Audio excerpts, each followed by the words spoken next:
Chapitre 3. Étienne, descendu enfin du terrier, venait d'entrer au Voreux. Et les hommes auxquels il s'adressait, demandant s'il y avait du travail, hochaient la tête, lui disaient tous d'attendre le maître Porion. On le laissait libre, au milieu des bâtiments mal éclairés, pleins de trous noirs, inquiétants avec la complication de leurs salles et de leurs étages. Après avoir monté un escalier obscur à moitié détruit, il s'était trouvé sur une passerelle branlante, puis avait traversé le hangar du criblage, plongé dans une nuit si profonde qu'il marchait les mains en avant pour ne pas se heurter. Devant lui, brusquement, deux yeux jaunes, énormes, trouèrent les ténèbres. Il était sous le beffroi, dans la salle de recette, à la bouche même du puits. Un porion, le père Richomme, un gros à figure de bon gendarme, barré de moustaches grises, se dirigeait justement vers le bureau du receveur. « On n'a pas besoin d'un ouvrier ici pour n'importe quel travail ?» demanda de nouveau Étienne. Richomme allait dire non, mais il se reprit et répondit comme les autres en s'éloignant. « Attendez, monsieur Dansaert, le maître Porion. » 4 lanternes étaient plantées là, et les réflecteurs qui jetaient toute la lumière sur le puits éclairaient vivement les rampes de fer, les leviers des signaux et des verrous, les madriers des guides où glissaient les 2 cages. Le reste, la vaste salle, pareille à une nef d'église, se noyait et peuplée de grandes ombres flottantes. Seule la lampisterie flambait au fond, tandis que dans le bureau du receveur, une maigre lampe mettait comme une étoile près de s'éteindre. L'extraction venait d'être reprise, et sur les dalles de fonte, c'était un tonnerre continu, les berlines de charbon roulaient sans cesse, les courses des moulineurs dont on distinguait les longues échines penchées dans le remuement de toutes ces choses noires et brillantes qui s'agitaient. Un instant, Étienne resta immobile, assourdi, aveuglé. Il était glacé, des courants d'air entraient de partout. Alors il fit quelques pas, attiré par la machine, dont il voyait maintenant luire les aciers et les cuivres. Elle se trouvait en arrière du puits, à 25 mètres, dans une salle plus haute, et assise si carrément sur son massif de briques qu'elle marchait à toute vapeur, de toute sa force de 400 chevaux, sans que le mouvement de sa bielle énorme, émergeant et plongeant avec une douceur huilée, donnât un frisson au mur. Le machineur, debout à la barre de mise en train, écoutait les sonneries des signaux, ne quittait pas des yeux le tableau indicateur où le puits était figuré, avec ses étages différents, par une rainure verticale que parcouraient des plombs pendus à des ficelles représentant les cages. Et à chaque départ, quand la machine se remettait en branle, les bobines, les 2 immenses roues de 5 mètres de rayon, au moyeu desquelles les 2 câbles d'acier s'enroulaient et se déroulaient en sens contraire, tournaient d'une telle vitesse qu'elle n'était plus qu'une poussière grise. « Attention donc !» crièrent 3 moulineurs qui traînaient une échelle gigantesque. Étienne avait manqué d'être écrasé. Ses yeux s'habituaient. Il regardait en l'air filer les câbles, plus de 30 mètres de ruban d'acier qui montaient d'une volée dans le beffroi où ils passaient sur les molettes pour descendre à pic dans le puits s'attacher aux cages d'extraction. Une charpente de fer, pareille à la haute charpente d'un clocher, portait les molettes. C'était un glissement d'oiseau, sans un bruit, sans un heurt, la fuite rapide, le continuel va-et-vient d'un fil de poids énorme qui pouvait enlever jusqu'à 12 000 kilogrammes avec une vitesse de 10 mètres à la seconde. « Attention donc, nom de Dieu !» crièrent de nouveau les moulineurs qui poussaient l'échelle de l'autre côté pour visiter la molette de gauche. Lentement, Étienne revint à la recette.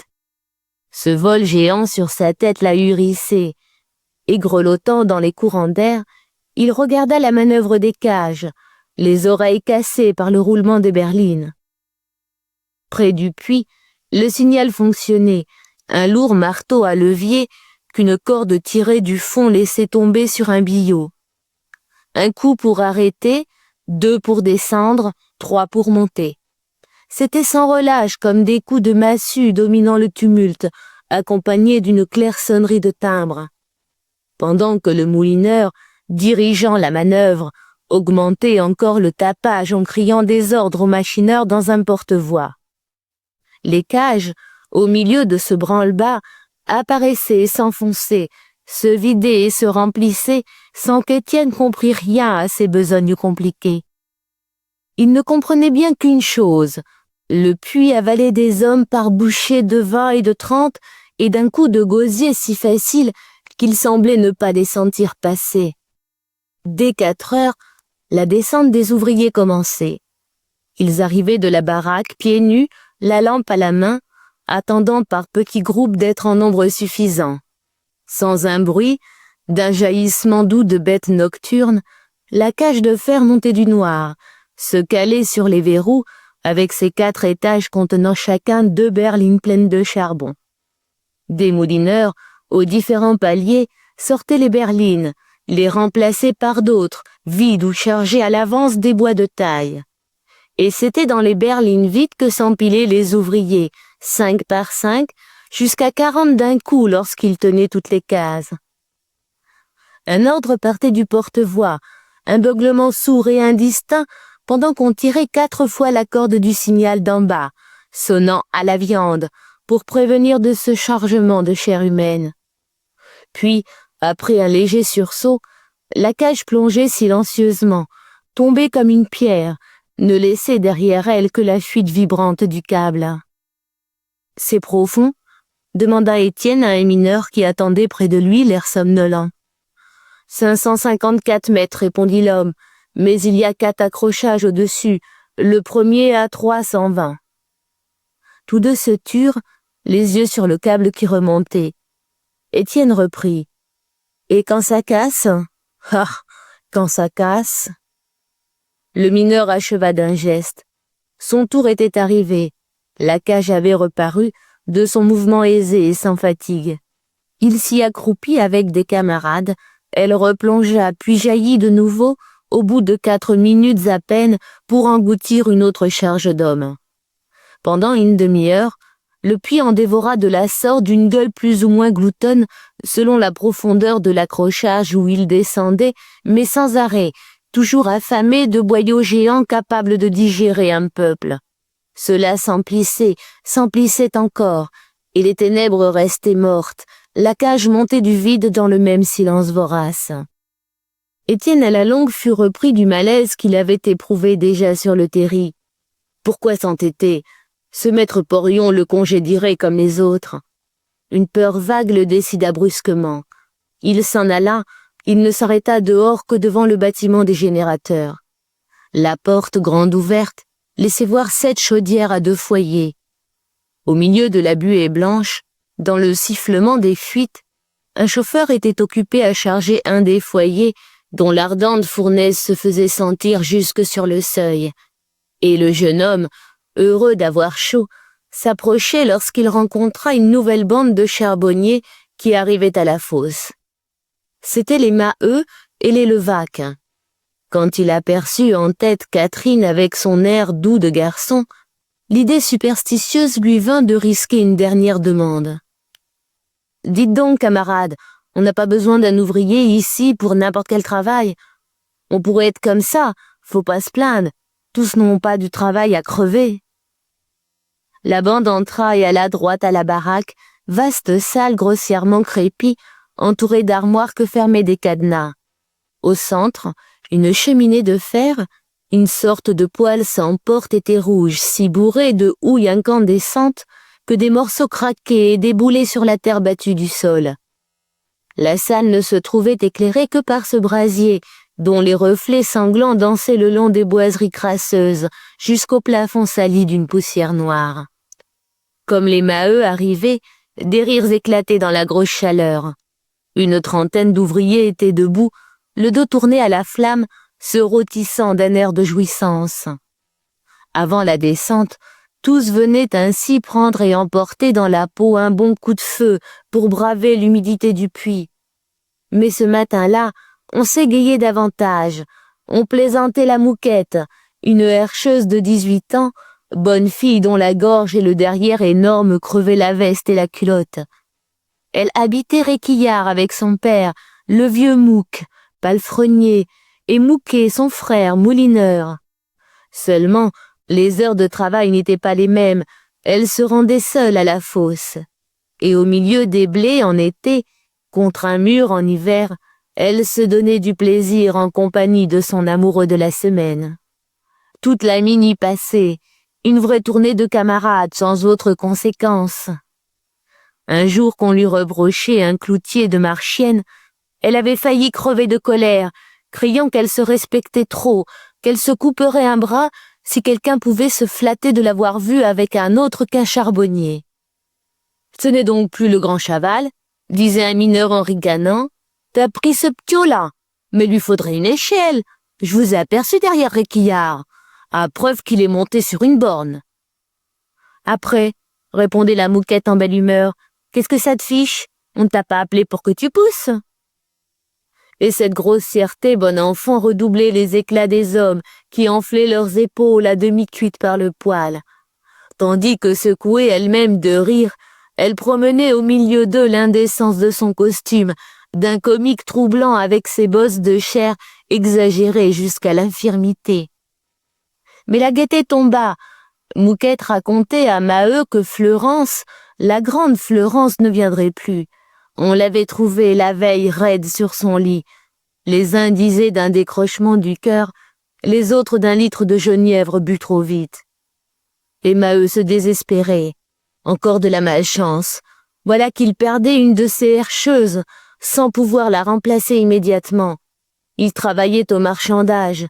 Ils étaient 4 haveurs associés dans sa taille, lui, Zacharie, Levaque et Chaval. S'il n'avait plus que Catherine pour rouler, la besogne allait souffrir. Tout d'un coup, il cria « Tiens, et cet homme qui cherchait de l'ouvrage ?» Justement, Dansaert passait devant la baraque. Maheu lui conta l'histoire, demanda l'autorisation d'embaucher l'homme, et il insista sur le désir que témoignait la compagnie de subsister aux herscheuses des garçons comme à Anzin. Le maître Porion eut d'abord un sourire, car le projet d'exclure les femmes du fond répugnait d'ordinaire aux mineurs qui s'inquiétaient du placement de leurs filles, peu touchés de la question de moralité et d'hygiène. Enfin, après avoir hésité, il permit, mais en se réservant de faire ratifier sa décision par monsieur Négrel, l'ingénieur. « Eh bien, déclara Zacharie, il est loin, l'homme, s'il court toujours. »« Non, dit Catherine, je l'ai vu s'arrêter aux chaudières. »« Va donc, fainéante, cria Maheu. La jeune fille s'élança pendant qu'un flot de mineurs montait au puits, cédant le feu à d'autres. Jeanlin, sans entendre son père, alla lui aussi prendre sa lampe avec Bébert, gros garçon naïf, et Lydie, chétive fillette de 10 ans. Partie devant eux, la Mouquette s'exclamait dans l'escalier noir, en les traitant de sales mioches et en menaçant de les gifler s'ils la pinçaient. Étienne, dans le bâtiment aux chaudières, causait en effet avec le chauffeur, qui chargeait les foyers de charbon. Il éprouva un grand froid à l'idée de la nuit où il lui fallait rentrer. Pourtant, il se décidait à partir lorsqu'il sentit une main se poser sur son épaule. « Venez, dit Catherine, il y a quelque chose pour vous. » D'abord, il ne comprit pas, puis il eut un élan de joie. Il serra énergiquement les mains de la jeune fille. « Merci, camarade. Ah, vous êtes un bon bougre, par exemple. » Elle se mit à rire en le regardant dans la rouge lueur des foyers qui les éclairaient. Cela l'amusait qu'il la prit pour un garçon, fluette encore, son chignon caché sous le béguin. Lui riait aussi de contentement, et ils restèrent un instant tous deux à se rire à la face, les joues allumées. Maheu, dans la baraque, accroupi devant sa caisse, retirait ses sabots et ses gros bas de laine. Lorsqu'Étienne fut là, on régla tout en 4 paroles. 30 sous par jour, un travail fatigant, mais qu'il apprendrait vite. Le haveur lui conseilla de garder ses souliers, et il lui prêta une vieille barrette, un chapeau de cuir destiné à garantir le crâne, précaution que le père et les enfants dédaignaient. Les outils furent sortis de la caisse où se trouvait justement l'appel de Fleurance. Puis quand Maheu eut enfermé leurs sabots, leurs bas ainsi que le paquet d'Étienne, il s'impatienta brusquement. Que fait-il donc, cette rosse de chaval? Encore quelques filles culbutées sur un tas de pierres? Nous sommes en retard d'une demi-heure aujourd'hui. » Zacharie et Levaque se ratissaient tranquillement les épaules. Le premier finit par dire: « C'est Chaval que tu attends? Il est arrivé avant nous, il est descendu tout de suite. »« Comment? Tu sais ça et tu m'en dis rien. Allons, dépêchons. » Catherine, qui chauffait ses mains, dut suivre la bande. Étienne la laissa passer, monta derrière elle. De nouveau, ils voyageaient dans un dédale d'escaliers et de couloirs obscurs où les pieds nus faisaient un bruit mou de vieux chaussons. Mais la lampisterie flamboyait, une pièce vitrée emplie de râteliers qui alignaient par étages des centaines de lampes Davy, visitées, lavées de la veille, allumées comme des cierges au fond d'une chapelle ardente. Au guichet, chaque ouvrier prenait la sienne, poinçonnée à son chiffre, puis il l'examinait, la fermait lui-même, pendant que le marqueur, assis à une table, inscrivait sur le registre l'heure de la descente. Il fallut que Maheu intervînt pour la lampe de son nouveau herscheur, et il y avait encore une précaution, les ouvriers défilaient devant un vérificateur qui s'assurait si toutes les lampes étaient bien fermées. « Fichtre, il ne fait pas chaud ici, » murmura Catherine grelottante. Étienne se contenta de hocher la tête. Il se retrouvait devant le puits, au milieu de la vaste salle, balayée de courants d'air. Certes, il se croyait brave, et pourtant une émotion désagréable le serrait à la gorge, dans le tonnerre des berlines, les coups sourds des signaux, le beuglement étouffé du porte-voix en face du vol continu de ses câbles, déroulés et enroulés à toute vapeur par les bobines de la machine. Les cages montaient, descendaient avec leur glissement de bêtes de nuit, engouffraient toujours des hommes que la gueule du trou semblait boire. C'était son tour maintenant, il avait très froid. Il gardait un silence nerveux qui faisait ricaner Zacharie et Levaque, car tous deux désapprouvaient l'embauchage de cet inconnu. Levaque surtout, blessé de n'avoir pas été consulté. Aussi Catherine fut-elle heureuse d'entendre son père expliquer les choses au jeune homme. « Regardez au-dessus de la cage, il y a un parachute, des crampons de fer qui s'enfoncent dans les guides en cas de rupture. Ça fonctionne pas toujours. Oui, le puits est divisé en 3 compartiments, fermés par des planches de haut en bas. Au milieu, les cages, à gauche, le goyot des échelles. » Mais il s'interrompit pour gronder, sans se permettre de trop hausser la voix. « Qu'est-ce que nous fichons là, nom de Dieu? Est-il permis de nous faire geler de la sorte ?» Le porion Richomme, qui allait descendre lui aussi, sa lampe à feu libre fixée par un clou dans le cuir de sa barrette, l'entendit se plaindre. « Méfie-toi, gars, aux oreilles, » murmura-t-il paternellement, en vieux mineur resté bon pour les camarades. « Faut bien que les manœuvres se fassent. Tiens, nous y sommes, embarque avec ton monde. » La cage, en effet, garnie de bandes de tôle et d'un grillage à petite maille, les attendait d'aplomb sur les verrous. Maheu, Zacharie, Levaque, Catherine se glissèrent dans une berline du fond. Et comme il devait y tenir 5, Étienne y entra à son tour. Mais les bonnes places étaient prises. Il lui fallut se tasser près de la jeune fille, dont un coude lui labourait le ventre. Sa lampe l'embarrassait. On lui conseilla de l'accrocher à une boutonnière de sa veste. Il n'entendit pas, la garda maladroitement à la main. L'embarquement continuait dessus et dessous, un enfournement confus de bétail. On ne pouvait donc partir, que se passait-il? Il lui semblait s'impatienter depuis de longues minutes. Enfin, une secousse l'ébranla et tout son bras. Les objets autour de lui s'envolèrent, tandis qu'il éprouvait un vertige anxieux de chute qui lui tirait les entrailles. Cela dura tant qu'il fut au jour, franchissant les 2 étages des recettes, au milieu de la fuite tournoyante des charpentes. Puis tombé dans le noir de la fosse, il resta étourdi, n'ayant plus la perception nette de ses sensations. « Nous voilà partis », dit paisiblement Maheu. Tous étaient à l'aise. Lui, par moments, se demandait s'il descendait ou s'il montait. Il y avait comme des immobilités quand la cage filait droit sans toucher au guide, et de brusques trépidations se produisaient ensuite, une sorte de dansement dans les madriers qui lui donnait la peur d'une catastrophe.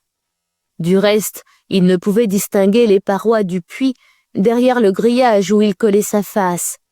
les lampes éclairaient mal le tassement des cordes à ses pieds. Seule la lampe à feu fibre du porion, dans la berline voisine, brillait comme un phare. Celui-ci a 4 mètres de diamètre, continuait Maheu pour l'instruire. Le cuvelage aurait bon besoin d'être fait car l'eau filtre de tous côtés. Tenez, nous arrivons au niveau, entendez-vous? Étienne se demandait justement quel était ce bruit d'averse. Quelques grosses gouttes l'avaient d'abord sonné sur le toit de la cache, comme au début d'une ondée. Et maintenant la pluie augmentait, ruisselait, se changeait en un véritable déluge. Sans doute la toiture était trouée, car un filet d'eau, coulant sur son épaule, le trempait jusqu'à la chair. Le froid devenait glacial. On enfonçait dans une humidité noire. Lorsqu'on traversa un rapide éblouissement, la vision d'une caverne où des hommes s'agitaient à la lueur d'un éclair. Déjà on retombait au néant. Maheu disait « C'est le premier accrochage. Nous sommes à 320 mètres. Regardez la vitesse. » Levant sa lampe, il éclaira un madrier des guides qui filait ainsi qu'un rail sous un train lancé à toute vapeur. Et au-delà, on ne voyait toujours rien. 3 autres accrochages passèrent dans un envolement de clarté. La pluie assourdissante battait les ténèbres. « Comme c'est profond !» murmura Étienne. Cette chute devait durer depuis des heures. Il souffrait de la fausse position qu'il avait prise, n'osant bouger, torturé surtout par le coude de Catherine. Elle ne prononçait pas un mot. Il la sentait seulement contre lui qui le réchauffait. Lorsque la cage enfin s'arrêta au fond, à 554 mètres, il s'étonna d'apprendre que la descente avait duré juste 1 minute. Mais le bruit des verrous qui se fixaient, la sensation sous lui de cette solidité, l'égaya brusquement, et ce fut en plaisantant qu'il tutoya Catherine. « Qu'as-tu sous la peau être chaud comme ça? J'ai ton coude dans le ventre, bien sûr. » Alors elle éclata aussi. Était-il bête de la prendre encore pour un garçon? Il avait donc les yeux bouchés? « C'est dans l'œil que tu l'as, mon coude, répondit-elle au milieu d'une tempête de rire que le jeune homme surpris ne s'expliqua point. La cage se vidait. Les ouvriers traversèrent la salle de l'accrochage, une salle taillée dans le roc, voûtée en maçonnerie, et que 3 grosses lampes à feu libre éclairaient. Sur les dalles de fonte, les chargeurs roulaient violemment des berlines pleines. Une odeur de cave suintait des murs. Une fraîcheur salpêtrée où passaient des souffles chauds venus de l'écurie voisine. 4 galeries s'ouvraient là, béantes. « Par ici, » dit Maheu à Étienne. « Vous n'y êtes pas, nous avons à faire 2 bons kilomètres. » Les ouvriers se séparaient, se perdaient par groupes au fond de ces trous noirs. Une quinzaine venait de s'engager dans celui de gauche. Et Étienne marchait le dernier, derrière Maheu, que précédaient Catherine, Zacharie et Levaque. C'était une belle galerie de roulage, à travers bancs, et d'un roc si solide qu'elle avait eu besoin seulement d'être muraillée en partie. Un par un, ils allaient toujours sans une parole, avec les petites flammes des lampes. Le jeune homme butait à chaque pas, s'embarrassait les pieds dans les rails. Depuis un instant, un bruit sourd l'inquiétait, le bruit lointain d'un orage dont la violence semblait croître et venir des entrailles de la terre. Est-ce le tonnerre d'un éboulement, écrasant sur leur tête la masse énorme qui les séparait du jour? Une clarté perça la nuit, il sentit trembler le roc. Et lorsqu'il se fut rangé le long du mur comme les camarades, il vit passer contre sa face un gros cheval blanc attelé à un train de berline. Sur la première, tenant les guides, Bébert était assis, tandis que Jeanlin, les poings appuyés au bord de la dernière, courait pieds nus. On se remit en marche. Plus loin, un carrefour se présenta, 2 nouvelles galeries s'ouvraient et la bande s'y divisa encore. Les ouvriers se répartissaient peu à peu dans tous les chantiers de la mine. Maintenant, la galerie de roulage était boisée. Des étais de chêne soutenaient le toit, faisaient à la roche ébouleuse une chemise de charpente, derrière laquelle on apercevait les lames des schistes, étincelant de mica, et la masse grossière des grès, ternes et rugueux. Des trains de berlines pleines ou vides passaient continuellement, se croisaient, avec leur tonnerre emporté dans l'ombre par des bêtes vagues au trot de fantômes. Sur la double voie d'un garage, un long serpent noir dormait. Un train arrêté, dont le cheval s'ébrouait, si noyé de nuit que sa croupe confuse était comme un bloc tombé de la voûte. Des portes d'aérage battaient, se refermaient lentement. Et à mesure qu'on avançait, la galerie devenait plus étroite, plus basse, inégale de toit, forçant les échines à se plier sans cesse. Étienne rudement se heurta la tête. Sans la barrette de cuir, il avait le crâne fendu. Pourtant il suivait avec attention devant lui les moindres gestes de Maheu, dont la silhouette sombre se détachait sur la lueur des lampes. Pas un des ouvriers ne se cognait. Il devait connaître chaque bosse, nœud des bois ou renflement de la roche. Le jeune homme souffrait aussi du sol glissant, qui se trempait de plus en plus. Par moments, il traversait de véritables mares que le gâchis boueux des pieds révélait seul. Mais ce qui l'étonnait surtout, c'étaient les brusques changements de température. En bas du puits, il faisait très frais, et dans la galerie de roulage, par où passait tout l'air de la mine, soufflait un vent glacé dont la violence tournait à la tempête entre les muraillements étroits. Ensuite, à mesure qu'on s'enfonçait dans les autres voies qui recevaient seulement leur part disputée d'aérage, le vent tombait, la chaleur croissait, une chaleur suffocante d'une pesanteur de plomb. Maheu n'avait plus ouvert la bouche. Il prit à droite une nouvelle galerie, en disant simplement à Étienne sans se tourner « La veine Guillaume ». C'était la veine où se trouvait leur taille. Dès les premières enjambées, Étienne se meurtrit de la tête et des coudes. Le toit en pente descendait si bas que sur des longueurs de 20 et 30 mètres, il devait marcher cassé en deux. L'eau arrivait aux chevilles. On fit ainsi 200 mètres, et tout d'un coup, il vit disparaître le vague Zacharie et Catherine qui semblaient s'être envolés par une fissure mince ouverte devant lui. « Il faut monter », reprit Maheu. « Pendez votre lampe à une boutonnière et accrochez-vous au bois. » Lui-même disparut. Étienne dut le suivre. Cette cheminée, laissée dans la veine, était réservée aux mineurs et desservait toutes les voies secondaires.